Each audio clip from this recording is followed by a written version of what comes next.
Hello, everyone. Welcome back to WYTV7 Christian Broadcast. You are in the gap with your host, Keith Smith. And I'm glad to have you guys today, and we're going to dive right in to our segment because I got a lot of information, and I want to try to get it all in the time frame. If you know me by now, you know I love to tell stories. Today, I'm going to tell another story because I got 1,000 stories I could tell in just about any situation. But this is not going to be a story about a talking dog or one that can race. This is actually a true story. It actually happened to me. And it's one that my dad and we shared together. When I was in high school, I would come home after school before practices and stuff, and I would watch TV a little bit. And my dad would still be working. He was an investigator with the sheriff's department. So a lot of times he wouldn't get home till late at night. Well, when I would come home from school, I would eat and watch some TV. Well, one of the things that my dad and I enjoyed doing together at night was he loved to watch Jeopardy. That was like his favorite game show to watch. And when he would come home after he would get his dinner and all, he would sit in the living room and watch Jeopardy. So by that time my day was over, I would come in and sit with him. So we would watch Jeopardy together. And then, one night, I started answering all the questions. And as soon as he was asking them, I was answering. I mean, it didn't matter what it was. Albert Einstein, E equals MC squared, Paris, France, it didn't matter. Geometry, whatever it was. And those are pretty hard questions. So I remember my dad kind of looking over there at me and saying, son, if you can answer all these things, you ought to be bringing home a little better grades than what you're doing. They're not bad, but you could be doing a whole lot better. Well, night after night, consistently after that, I started answering those questions to a fashion that it started amazing my dad. So he had started going back to work at the sheriff's office telling people, man, my son is a genius. He can answer all this stuff on Jeopardy. He can answer them even before some of the champions on there answer the questions. It's amazing at what he can do. Well, what my dad did not know was this. When I came home from school at 4 o'clock while he was still out working on cases, that same Jeopardy show that played that night would air earlier around 4 or 4:30. I couldn't remember the time. But I would actually get to watch most of it before I'd have to go to practice. So what I would do is watch it and memorize the answers to sit with my dad later on and start blurting them out, because I have a pretty good memory. I can recall things. So I said, when I came home, that's all I did. When they started, it would just start triggering the answers in my mind, and I could answer most of them. So I continued doing that day after day for a while. And then one day I came home from school. And when I walked in, I walked right past my dad's car. He wasn't feeling well that day, and he came home a little early. So it still didn't dawn on me, or I didn't pay much attention to it. When I walked into the living room, and the first thing I seen was my dad sitting on the sofa watching Jeopardy. And I'll never forget this. That same way he turned his head and cocked his eye at me when it amazed him about all those answers, that he figured out that I was watching it beforehand and then giving the answers later on. I remember him looking at me and said, boy, you think you slick, don't you? He said, here I am telling everybody you're a genius, how smart you are. And come to find out you're a regular old dummy. Well, I'll tell you that story to tell you this, and it's something that's also in the Bible.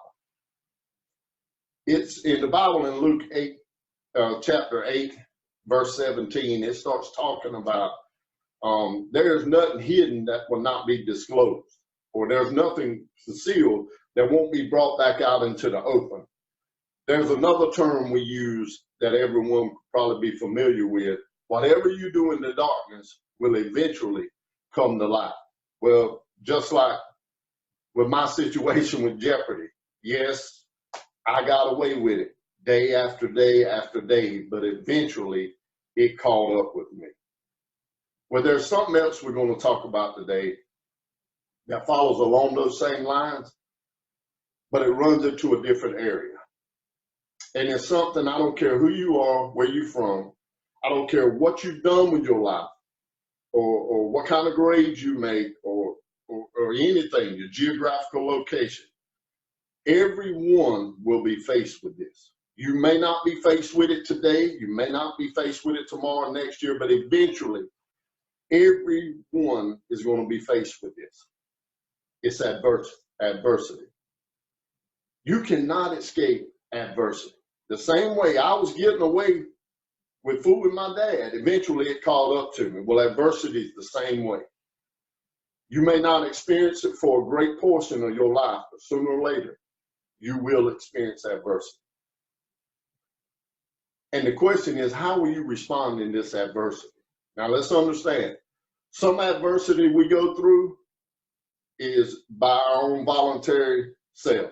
We make choices that put us in these situations of adversity. In my life, if you've been following my stories through the previous broadcast, you understand I made some very poor choices that brought adversity upon me in several different ways.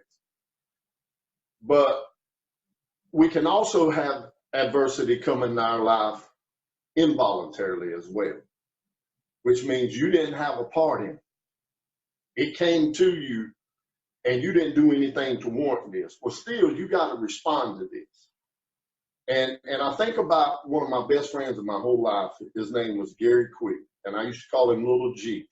And we used to hang out all the time, play ball together, everything. Grew up in the same town. Well, one night, it was on a Labor Day Monday. He had called me that night and asked me to come out to a little sports bar that we used to go to in that area, but I couldn't. I had a young family at home. I had to work the next day. He was going to be off. So I just told him, I said, "No, not tonight." He said, "Well, I'm going to come by your house and stay tonight once I leave from here." I said, "Okay, I'll leave the door open for you." And I left him a blanket and a pillow on the couch, and for him to sleep downstairs because I would be upstairs with my family. And when I got up for work the next morning, the blanket and the pillow was still in the same spot. I went to the door and the door had stayed unlocked all night. I looked out in my yard and his car was not there. So I went ahead and got myself together for the next day's work. And when I went to get gas at one of the service stations we all go to in our town, I hear the news. He had been in a wreck. And he was in one of the major hospitals in our area, and it wasn't good. So I immediately went to the hospital, and I found out that they said that he was alive, but the wreck had actually broken his neck and some vertebrae, and he was going to be paralyzed from the neck down. And he was having surgery at the time. So when they brought him out of surgery and recovering later that afternoon, we all got to go in and see him. And I'll never forget, he still looked like the same person, but he was facing some adversity that he had never faced in his life. Now, yes, he made those choices, and some of his adversity was involuntary, but some of it was by choice. So he got a mixture of both. And for little Gary, the biggest thing I remember about his whole situation until he passed away some years later, he faced this adversity and he never complained. That was the biggest thing that stood out to me. He never complained. I watched him pray and give his life to God, even though I wasn't a follower of Christ at the time. I knew about him, but I watched him give his life to Christ, and he never wavered from that point. He never complained about his situation. He never complained about being in that wheelchair for the rest of his life, even after that. I remember right before his death one time, he told me, he said, "Keith, if I got to serve God from this wheelchair, I'll continue doing it." And he didn't just have the right attitude and the right passion for facing his adversity. He even went on to start telling his testimony at places and speaking out against drinking and driving. And he would put out these gospel tracts. He had his own little ministry from it. So one thing that I learned from him is how he faced his adversity was one thing that really helped me whenever I started going through adversity years later. I remember how little Gary faced it. So I tried to face my situation the same way he did.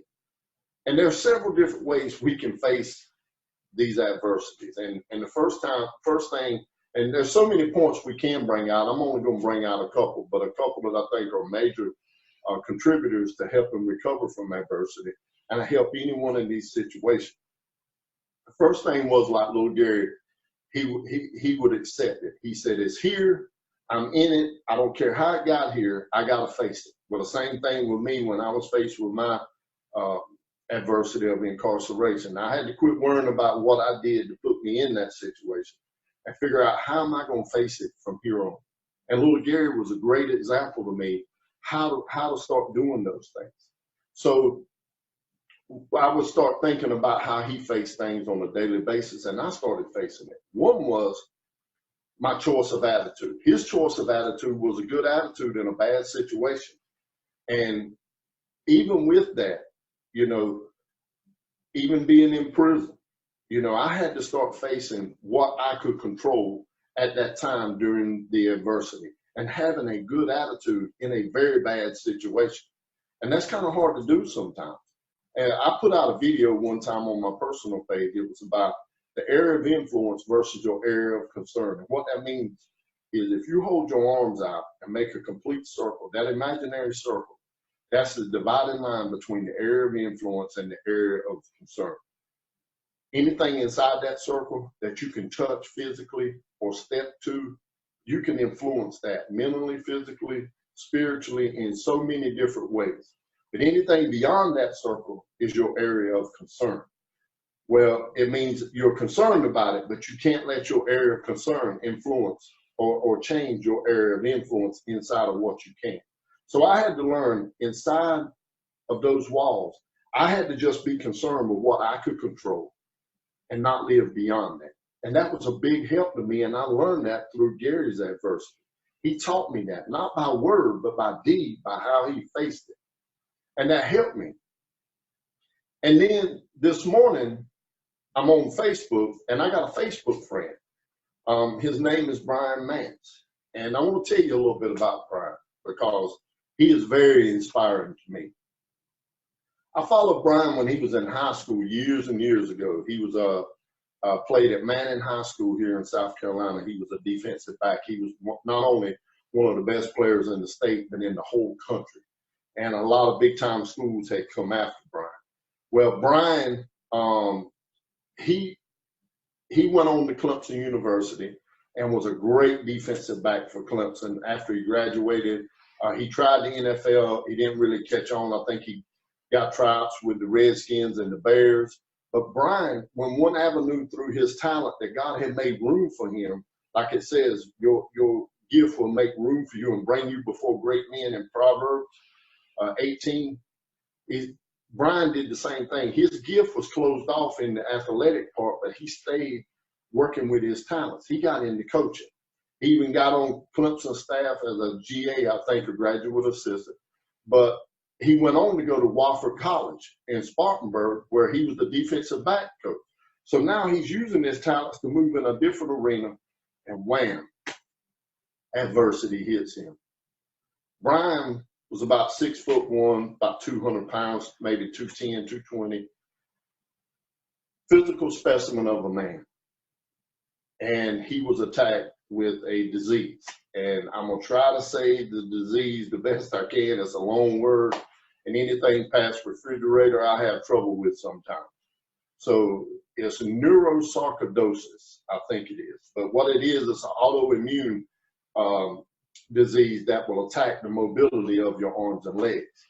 Now, Brian did nothing in this to warrant this adversity to come in his life. And it wasn't by his choice, and it wasn't voluntary. There was nothing he could do about it, but he was faced with it anyway. And Brian, he puts out videos on Facebook that are so inspiring, and I watch them all. They're very quick hitters. He's also on YouTube, but it's called #Brian's Journey. And if you get a chance, look these up, man. This kid he's very inspiring in this situation he's in. But Brian puts out little things that kind of help people through this adversity. And the title of his videos has adversity in it, you know. So when I start thinking about how we should face adversity, I think about little Gary, but I also think about Brian Mance, because he's putting out a really good blueprint for how to face some of these things. And remember, mine was by choice. Brian's is involuntary. You know, I also think about Job when I think about Brian, you know, because the Bible says in the book of Job that he did nothing to warrant these things, that this adversity that was coming into his life. I mean, it said that he was a faithful and upright and just man before God. And he didn't do anything wrong to be placed in this adversity. But if you know Job's situation, he lost everything from his family, his kids, to all of his wealth, to everything, and did nothing. Even when other people were telling him, surely there was something you did, he did nothing. So we don't have a choice of, if adversity strikes, we have to sit and wait and say, when is it going to strike? Because sooner or later, it's going to strike everyone. Well, the thing that I have come to respect about Brian is he's putting these videos out and he's journaling his journey. That's the hashtag Brian's journey. But the thing that I'm getting from Brian more than anything is not his journey with this disease. It's about his attitude in the midst of this adversity. So when I look at Brian's videos, I don't see him documenting or do a documentary about this rare disease. I see Brian documenting his victory in this situation. That's what's so inspiring to me. Brian is documenting already his victory. One thing that he said today is something I had to live in the midst of my adversity, and it was this. He said when he first started his recovery and working with the therapist, that he had to, you know, it was a big goal to try to regain mobility, and it just seemed insurmountable to be faced with something this huge when you can't move anything. But what he did was, instead of just saying, you know, what am I going to do? I can't move anything. He took his complete focus and he started putting it on one hand. And he started working with this one hand, constantly forgetting everything else and putting his focus on that. And he said once he started regaining mobility in that hand, he moved to the other hand. Now he's moving his arms up. And you can see this in his journey. And that was so weird, because when I was in the midst of my incarceration, I read something that helped me along those same lines. It was where a man was telling his life story, and this was the simple phrase that he made. He said, life is easier when you break it down into its simplest form. That means focusing on one thing at a time. Well, for me, the only thing I could focus on is they're going to have several counts in prison. Every day, they're going to know where you're at. My count time was every 2 hours. So my life was spent focusing on what I could do in this 2-hour span to be productive and to help move me past my adversity. And then after that count time, I would only focus on what I can control in this next 2 hours. And just like Brian was illustrating, and this guy in this book that I read, Monty Lewis was his name, they were right. It makes things simpler for us to digest. So these huge goals like Brian was talking about, they look doable when you break them down into doing one task at a time and then moving forward that way. Then when you look back over these small achievements and small goals that we've conquered in this adversity, it looks like some huge feat, where in actuality we did them in such small increments that we were able to overcome these things and amass a big goal with it. Well, I thank Brian for doing that, and I look forward to seeing some more of his videos, because it inspires me as well. And these things can be translated into several different things in life.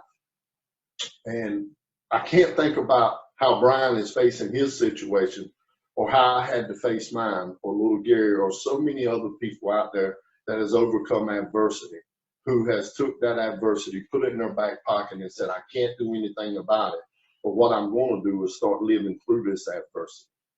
Well, I can't move on without thinking about Paul. Now, I want to recap what I just said about first, you got to accept that it's here and there's nothing you can do about it. Your choice of attitude in that, and learning to break things down into smaller goals so you can achieve it in this adversity. Well, Paul encompassed all of that. Paul, and I love the story of Paul in the Bible. You know, he was the greatest missionary of all time. And he wrote so many books of the New Testament. I mean, it's amazing how many books he wrote in the New Testament. But I can remember in Acts, and it's Acts 16, where Paul and Silas are in prison. And when it says that they were cast into prison for preaching the gospel, what they believed. Now, they were just doing what they believed in doing with all their heart. And they were cast into prison. They were beaten. It said that some of the people had even turned on them. And they didn't just put them into prison. It said they put them in the inner prison and put their feet in the stocks. Well, it's bad enough just being in prison. Take my word for it. But in this prison, it was kind of a circular prison. And the inner prison was in the middle. And it was completely dark. And they was inside of this with all kind of cells around them. They couldn't see anyone. They could hear people. And their feet were in the stocks. And they couldn't move. They were sore from being beat on. They had open wounds and open sores on them from these beatings. Now, they were facing some of the worst adversity of their life. But how did they face it? They put their focus on what they could control. Even being in that inner prison, in that small part of a very bad place, not being able to see, not being able to move. The Bible says they responded by singing hymns of praise so the other prisoners could hear them. They were saying, our situation's bad, it's here. But I'm more concerned when I can't help my own life right now, is helping the other lives around me. They focused on it so much in that moment that an earthquake came, shook the prison, opened the stocks up for them. And if you continue reading, you see how they even kept the jailer from committing suicide, where he was about to kill himself, thinking they had all run off and the leaders were having him killed anyway. He said, don't do that. We're all here. And the same man that helped put the stripes on them, carried them home and cleaned those things, fed them, took care of them, cleaned the wounds out, and him and his whole family were saved. Our attitude in adversity is not only to help us, it's to help other people. Same way little Gary's attitude helped me in mine. The same way that I'm looking at Brian chronicling his adversity is helping not only me and others in different adverse situations. You know, I think about that. What can we do in our adversity to show other people how to respond? I was lucky. I had a good teacher in little Gary that helped me. That's great. I thank God for that. And also think about Paul in another time. Paul spent more time in prison. I'm telling you, Paul did some time. And he was in prison at another time. And he's talking about it in the letter to Philippians, that all the palace guards, you know, they know who his faith and belief is in, Jesus Christ, because they hear it all the time. I've heard somebody preach on it before, and they said every 8 hours they changed guards and was chained up to Paul. I heard one preach that said theologians say it was every 6 hours, but it didn't matter. All Paul was concerned with in this adverse situation and another worst time of his life was, man, I got 3 to 4 people every day different that I can preach Jesus Christ to. He looked beyond his adversity, beyond his situation. He used what God gave him inside of that situation to help him get out of it. I said, wow, that's a lesson to all of us. How do we look past our adversity? The way we do that is the attitude we develop inside of that. Paul could do that easily, even though from the outside it looked very hard.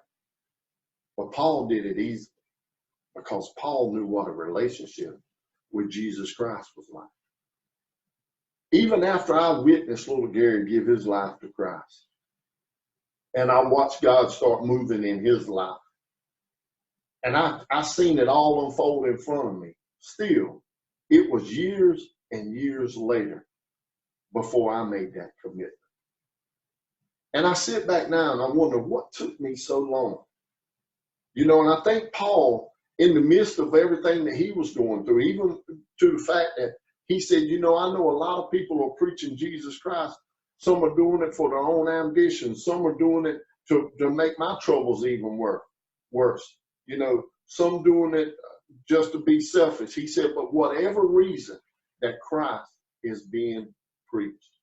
Well, I think the 3 points that I've given you, and I'm sure you guys can come up with your own points, will also show you that, hey, accepting that it's here, having a choice of a good attitude in it, and focusing on breaking things down into the smaller steps.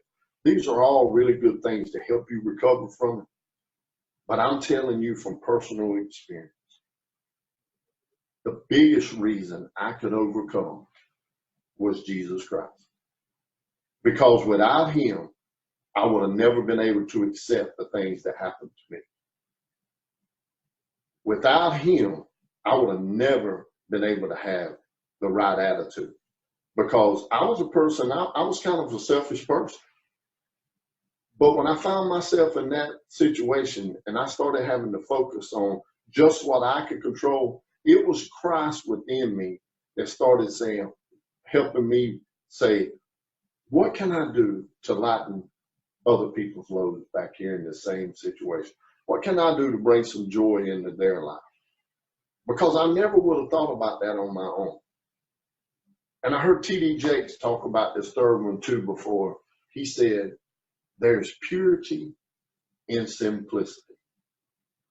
Even if you're not in an adverse situation or facing one of the biggest crises of your life, we can all benefit from that as well. Break things down into smaller increments. They're more manageable that way. We don't get overwhelmed.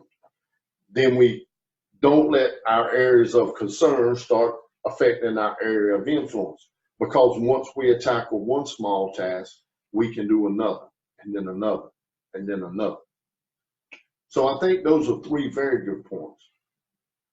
But the best point of all is allowing Jesus Christ to be your guide through these things. When you accept him into your life, and trust me, it took me to be in the worst adversity of my life before I said, just like last broadcast, I talked about it, I tap out for it. You got me in a submission hold now. I'm listening. I understand you have a work for me to do. Let's do it. Before I could get that attitude, I had to be in the worst situation of my life. Well, even with that, being in the worst situation of my life, I had to come to a breaking point to say, I need a relationship with Jesus Christ. And it may not take it for you, to be in the worst situation of your life. I remember speaking one time and a lady said, well, I know a lot of people that go to prison and they find Jesus, but when they get out, all of them don't follow. And that is true. It's a choice. But my response to her was, a lot of people call it jailhouse religion or prison religion when that happens. But my response to her was this: I've never known anyone to go to Jesus Christ because everything was going right in their life. Usually, it's going to have to be something really wrong. And today, even if there's nothing wrong in your life, and I just might not be where I need to be with Christ, you can still make that same commitment. And even if you're facing one of the toughest crises of your life, you really need to make that commitment today. 1 John 1:9, I say it every broadcast. If we confess our sins to Christ, he is quick and just to forgive us of our sins and cleanse us from all unrighteousness. And if you have not done that, and you would like to do that, please say that prayer. Say, Lord, I'm a sinner. Come into my life. Lead me, guide me. Help me through these things. Just talk to him like you talk to a regular friend, because he said he is our friend. And ask him to come in and take control of your life, forgive your sins, cleanse you from all unrighteousness, accept what you've done wrong, and know that it's time to change. And start following him and see your life take off. That'll be the best point of change in any adverse situation you can ever make. And I hope today I was a help to you guys in sharing some of my life and Brian's life and little Gary's life with you. I hope that it helped someone out there. And if it did, please contact us at WYTV7 or at our website, inthegapmotivational.com. All my contact information is there. You can reach us there as well. I'd love to hear from you. And if you would like to book me to come speak somewhere, please contact us. Let us know. We can get it worked out.